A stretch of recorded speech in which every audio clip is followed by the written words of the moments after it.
In this episode's playthrough, we're taking you to the first city. It's the first human colony in Enoch, established by the ECA shortly after their arrival. The huge structure in the background is actually one of the engines of the SM Flores, the massive spaceship you and the rest of humanity used to travel from Earth to Enoch. It was brought down to the surface of the planet to serve as a temporary power source for the colony. But when the first big anomaly storm hit the first city, the engine was damaged and at the risk of a meltdown. And after a few months of initial panic and chaos, that's exactly what happened. The engine's nuclear reactor exploded, blanketing many areas with heavy radiation.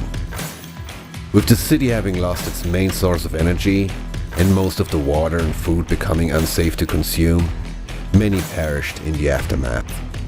After the anomaly storms, riots, and decades of war, both inner city and the slums surrounding it have long been abandoned by the authority and most of its inhabitants.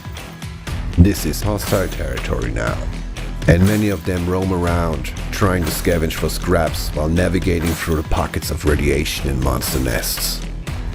Our mission here is to find and obtain an old truck, which belongs to an important ECA scientist called Zahidi. Zahidi claims something on this truck holds invaluable information about the anomaly and the mysterious signal. For now, we only faced humanoid enemies on our path.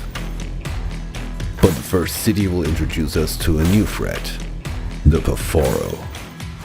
Like most of the monstrous creatures seen on Enoch, the Perforo was a pre-existing species that rapidly evolved by the corruption of the anomaly. And it was one of the first hostile creatures that attacked the colony in its early years. One thing is certain though, their strength is in numbers. Even a battle-hardened Outriders often left with only one option when facing the swarm: run. Let's join our pyromancer Nova and see what she's up to on her mission to find Zahidi's truck.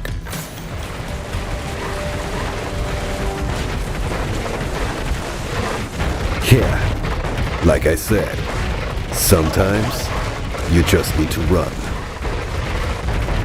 But not for long.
Let's take a quick moment to talk about a pretty important feature: UI.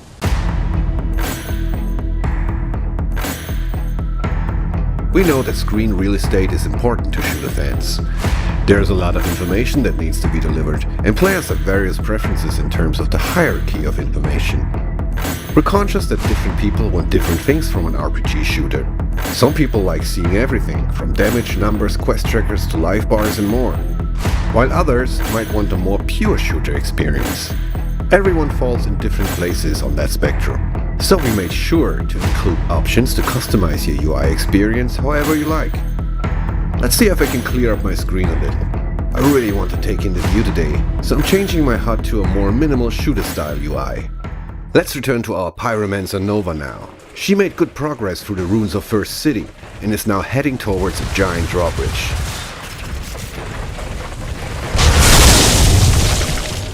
By the way, Perforo come in different shapes and sizes.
Thank you, Sven.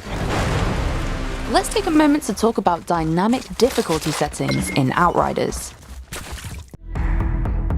Outriders has a flexible difficulty system called world tiers that allows you to fine-tune your difficulty setting at your leisure. This means that the game will organically find the right challenging difficulty for you, even if you're a skilled and maxed out player absolutely chewing through the battlefield with fully optimized gear.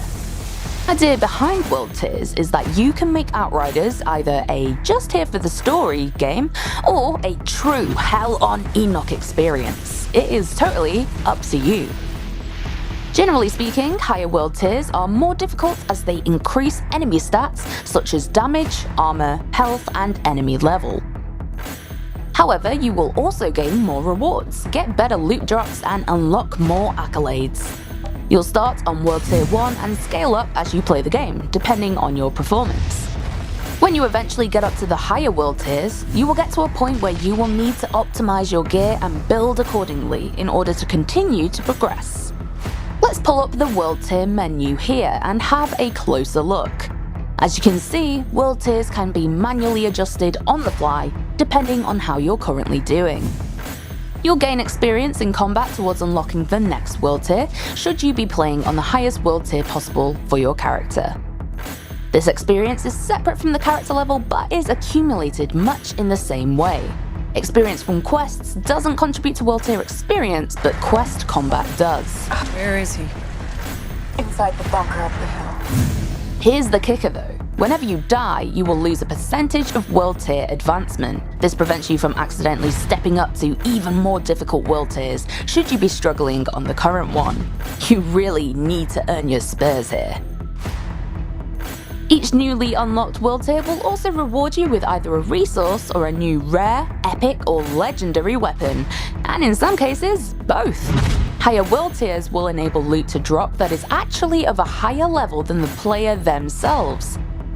This starts at World Tier 4 and scales till World Tier 15. At the same time, playing on these same world tiers will allow the player to wear gear that is higher than their level while they are in that world tier.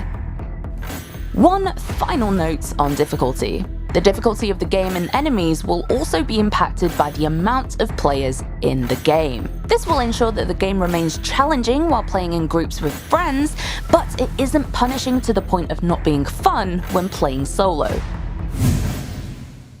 For now, things were a little on the easy side for us back there, so let's crank things up a gear. Thanks, Lucy. Nova likes her enemies tough, so yeah, bring it on. One of the things we've been super mindful of during development is how all that background and exposition is delivered. We know that one of the pains of this genre is having to work to consume story. We don't want our lore to be a chore or an obstacle to immersion. So we've ensured that everything is on the disc and in the game itself. While exploration and talking to NPCs will deliver additional context and background, bios, backstories and lore are unlocked as you play, and can then be pulled from the menu at any time. So, say for example you want to learn about the first city and the initial colonization of Enoch. You can check it out right here. The next section will be pretty tough, so ask my friend and community manager Robbie to tag along for a little co-op action. He's sporting a badass trickster in a complete legendary gear set. Now let's do some real damage. We have a truck to find.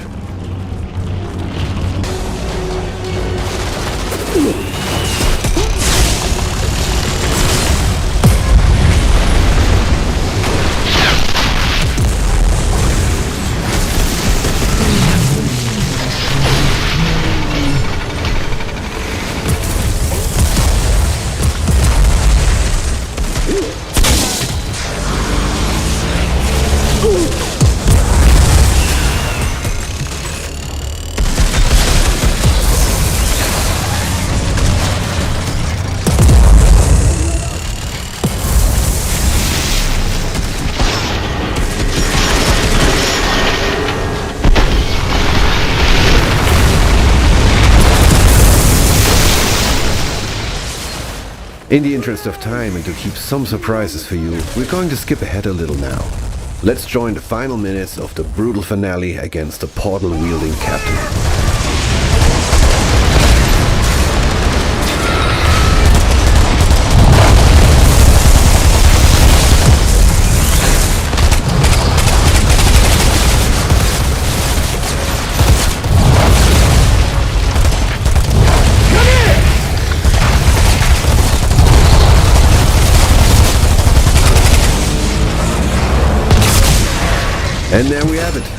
captain left us a nice piece of armor. And yeah, a couple of limbs too. We hope you enjoyed our little trip to First City, and I see you in the next episode. Stay safe out there.